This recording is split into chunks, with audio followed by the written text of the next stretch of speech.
everybody. Hi, everybody. Crafting Journey here, that Journey chick over on Instagram. Welcome to the long-awaited floss tube number 6. I don't do them very often. That's why I'm in the very low numbers, and because I'm kind of new to this floss tube thing. Maybe about... Uh-oh. Is somebody talking about me? My nose is itching. Ooh. I'm 3 weeks out from total knee replacement, and I am itching to go somewhere. Like, just get out of the bed. I don't need to go anywhere, just like get up and get out of the bed, film your floss tube. So I got a bunch of stuff I want to show you. So from a subscriber back in December, this is so crazy, this story. I get in the mail all of the floss that I need from 123 Stitches for a project, including the fabric, but I don't get a pattern. So it said the pattern was back ordered. I'm like, oh, okay. You know, back then I was working full time doing an event in January and February, so it was not a big deal to me.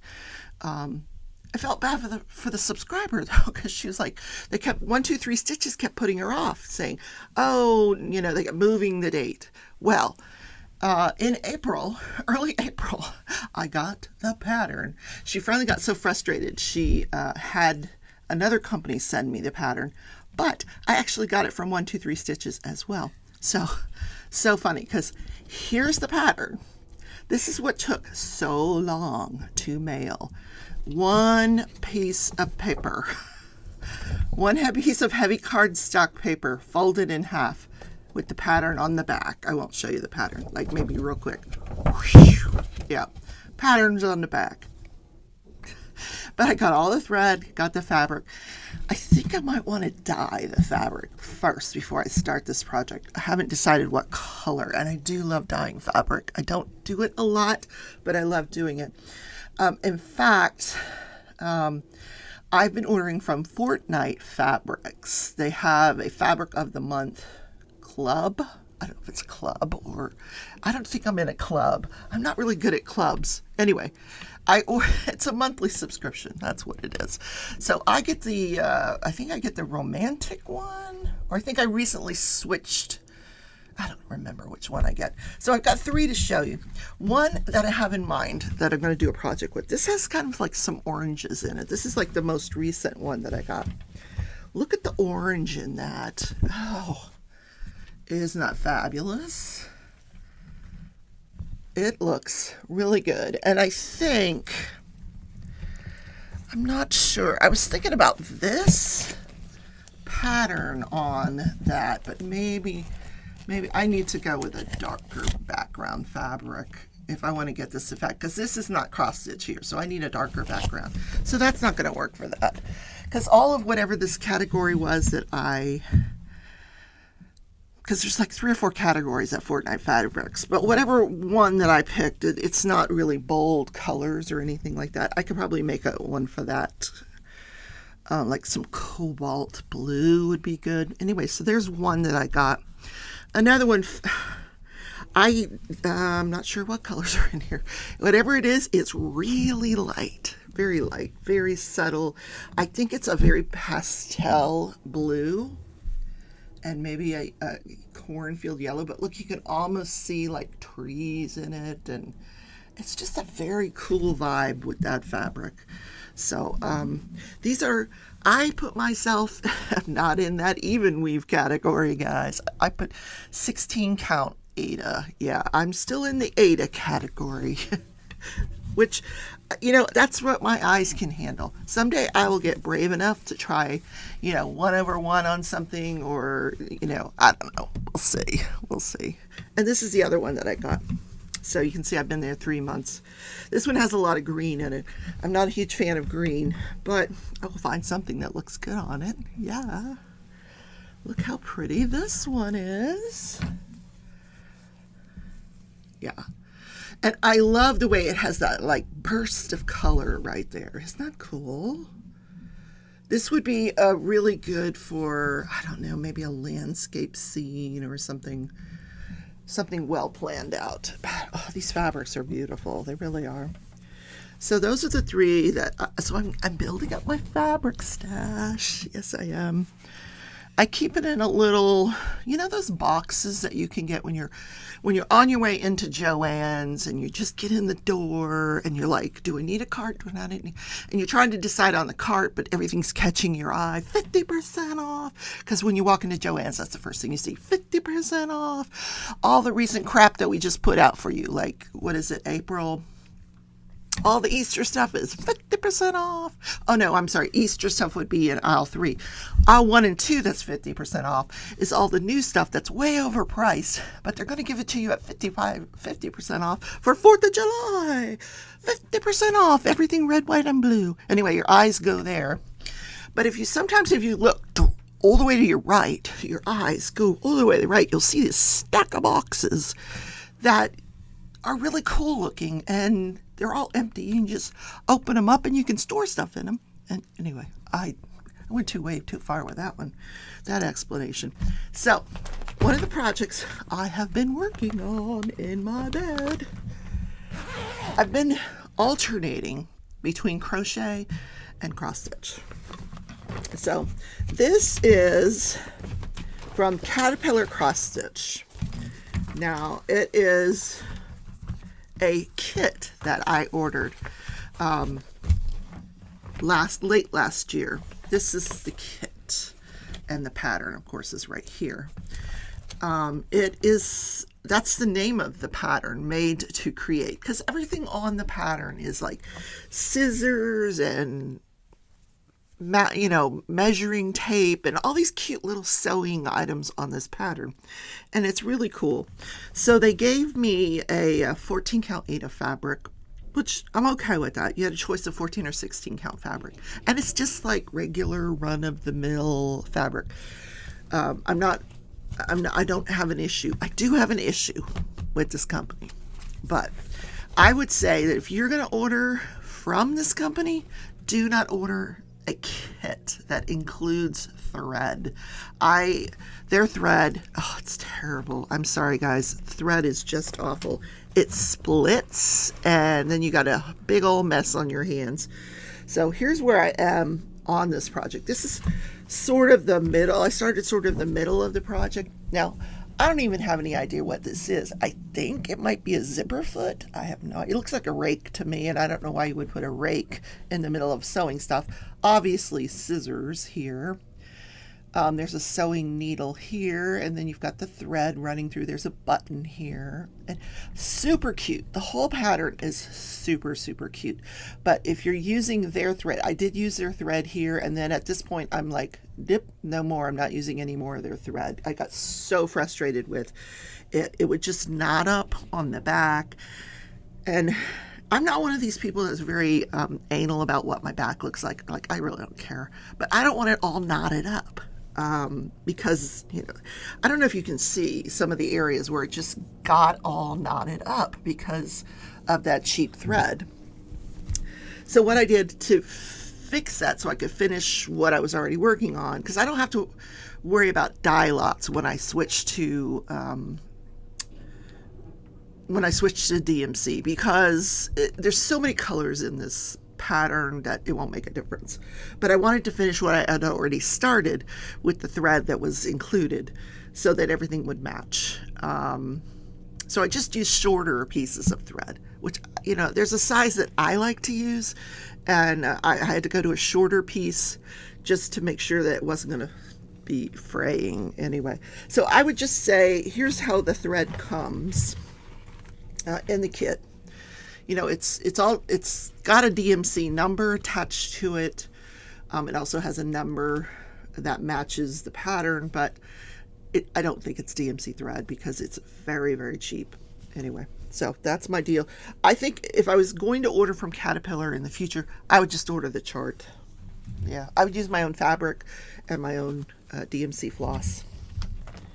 And I keep these in these bags. I get these bags from Amazon. These large project bags. You can get them 12 for something ridiculous, $15.99. I don't know. But they're wonderful because you can see what's inside. So I love those project bags. Now, The next is my Northern Lights. Now this came out of a cross stitch magazine. Which one? Let me I just tore it. God, I'm terrible. All right, just tear the magazine up, Rebecca. All right, this magazine was phenomenal. I know somebody that actually did this pattern or is doing this pattern. So beautiful. Anyway, I think this was October 2021, last October's Halloween edition. Look how beautiful that is. Well, I'm going through it, and inside I run into this pattern that is stunning. Look, oh my word. Look how gorgeous that is. So I decided I dyed my own fabric, and I have started that pattern. Here we go. I've dyed my own fabric. There's the tree on the right. I'm almost down to the ground with this tree.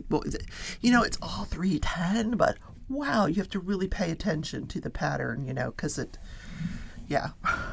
And that's lots and lots of strands of 310, I will tell you. And then this is the right side. So this is the border of the pattern right here. And then when you get down to the ground, you'll have ground coverage that's in a different color, and you'll have the black moose and then some mountains in the background. But I think the fabric color turned out pretty spot on for the Northern Lights. Anyway, that is my story, and I'm sticking to it. I love dyeing fabric, but this one, oh, so pretty. Yeah, I think that kind of caught it pretty well. I could have used more clouds, right? Yeah, more clouds. Oh well. This is a non-cloudy Northern Light project. And why isn't it in that bag? I don't know. I don't know why it's not in the bag. And why am I talking in British language? Who knows? Okay. So I am participating in the Long Dog Sampler project, collab. Oh, I didn't put this in the bag. Stitch Along. Long Dog Sampler. Stitch Along, which is on Facebook. There's a Facebook group for it.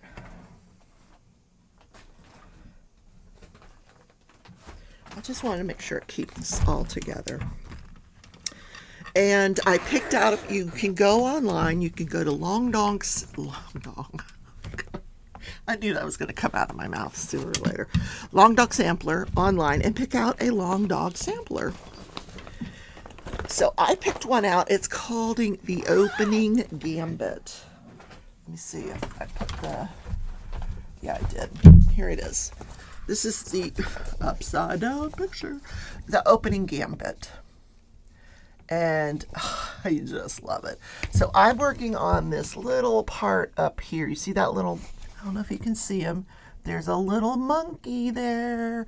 I did the monkey. And somebody said, a pink monkey? Why don't you do a pink elephant? And I said, look, there's a pink elephant too.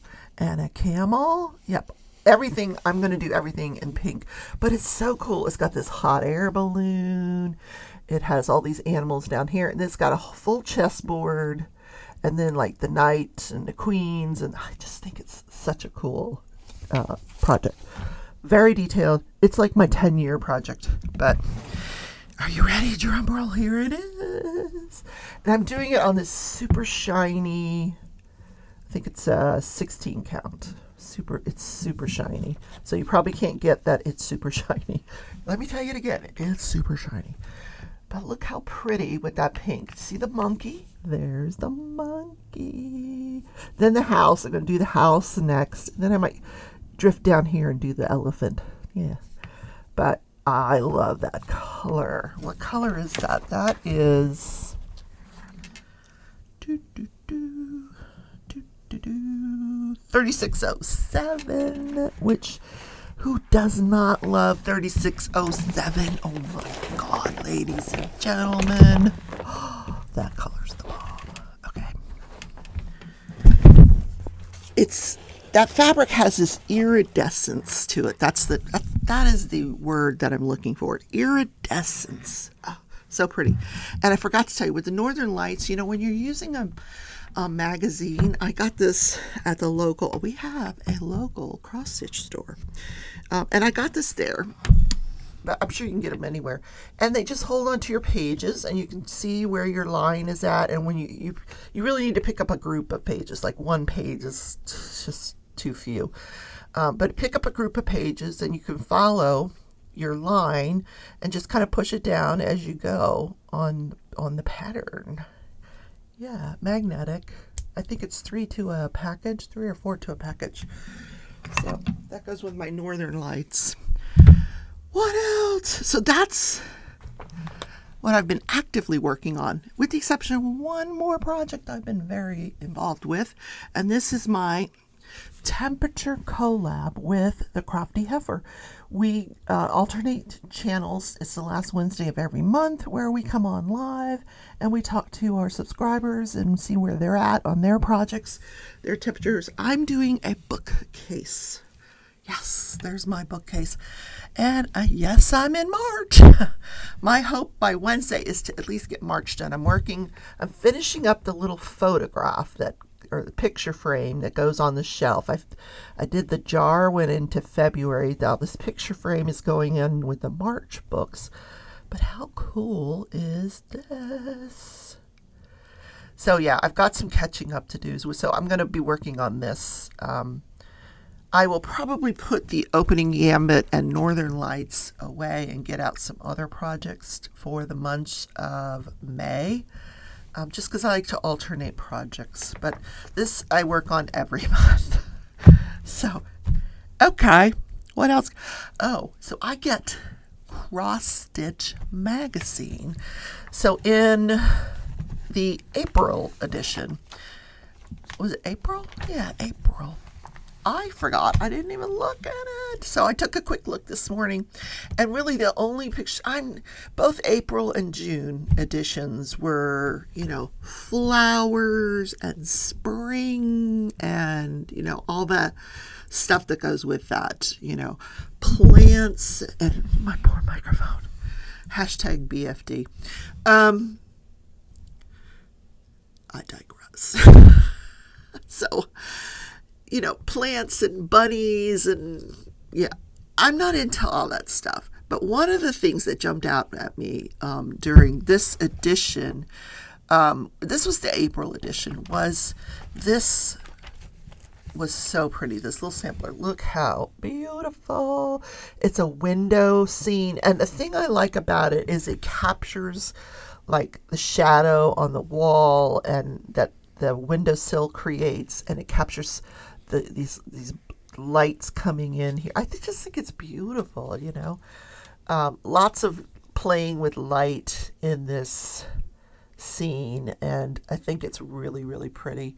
The house there up on the hill. That's a little bird right there, guys. That's a little bluebird. So I did like that one. That would be so pretty on one of my... Maybe this one? Ooh. Oh, you know what? That green one. Oh, that would be pretty. Green one. Look at the cherry blossoms under that oval window. See the cherry blossoms? Oh, so cool. I have to do that one. Oh my gosh. Okay. I don't know if I want to do it in green or... maybe this one. Yeah, we're going to put this one together as a project. So, and then the other edition was the April edition. April? It's the one we just got. I just got this one. So, no, this would be June. And I'll be honest with you, not much I liked in the June edition at all. But I will tell you one that jumped out at me for the colors, and that was this one here. The pineapple. Look at the colors in this pineapple. Have you ever seen lavender in a pineapple? I have not. Now, but I think it's cool. I mean, they're spot on the coloring up here. This is all spot on. And then you get into this lavender. Now, I don't know that that's accurate to a pineapple, but I think it's beautiful. And it just says welcome. I probably would change that to something else, maybe. But I like the pineapple. It's pretty cute. Lots of back stitching there, you know. So anyway, and then I was going through my stuff, you know. I didn't realize I had some mini Haid patterns. I found one of my mini Haid patterns that I had planned on doing this as a diamond painter, you know, started out as a diamond painter. Well, that's not true. I was been cross stitching for 40 years. I stopped cross stitching, got back into diamond painting, and then came back to cross stitch once I discovered all the nifty tools that will help you see the fabric. Anyway, this one I bought, I was going to do it as a diamond painting. It's called, it's artwork of Lucy Pittaway, Mini Ladybird in the Meadows. And this is from Heaven and Earth Designs. So look how adorable that is. You see the sheep out in the field. I just love that picture. And it's not, you know, a whole terrible lot of pages. It really isn't. Wait a minute, where are the pages? The pages aren't even here. What? I have them somewhere else. This is just a color chart. What? You know where it is? It's in my Goodreader. I download them all into my Goodreader, so that's where that is. The other thing I thought I might, you know, since I'm in bed and I'm not doing nothing, there's a couple of projects I want to get underway. The first is that Noel, for so my friend Jerry can see it. And this one, it's called Glendon Place, Cross Stitch Designs for the Heirloom Stitcher, designed by Cheryl Granda. Castle La Crêpe. It's it's Halloween, but I figure if I start now, I've got a good jump on it. But I love Halloween cross stitch. I just love it. Look how cool that is. I love all of that blue. That's like the pond around the castle. You know, it's got this brown path up there, and then the skeletons and the cemetery back here. So cool. There's something jumping out the window there. The bats in front of the moon. But my word, you know, this moon has so many colors in it. I would have to seriously commit to learning how to park my stitches. If you guys want to help me learn that, or could recommend some good videos on how to do that, then I would probably be way more comfortable with this pattern. Yeah. And it's a big one. It really is. But I may head, this gives me an excuse to head to the cross stitch store, which is actually where I bought it. Our local cross stitch store, to see if I can get some fabric that's that color, because that's pretty cool. And that is, like I said, it's not cross stitch. This is not a full cross stitch, but so if I put that on that dark blue, that would look great. Okay, guys, that is it for my floss tube. Thank you for joining me. If you have questions on any of the projects, just leave me a comment. I answer every comment, and I appreciate you being here today. I love you all. I'll see you later this week in Crafting and Crime. There is a new trial. Bye.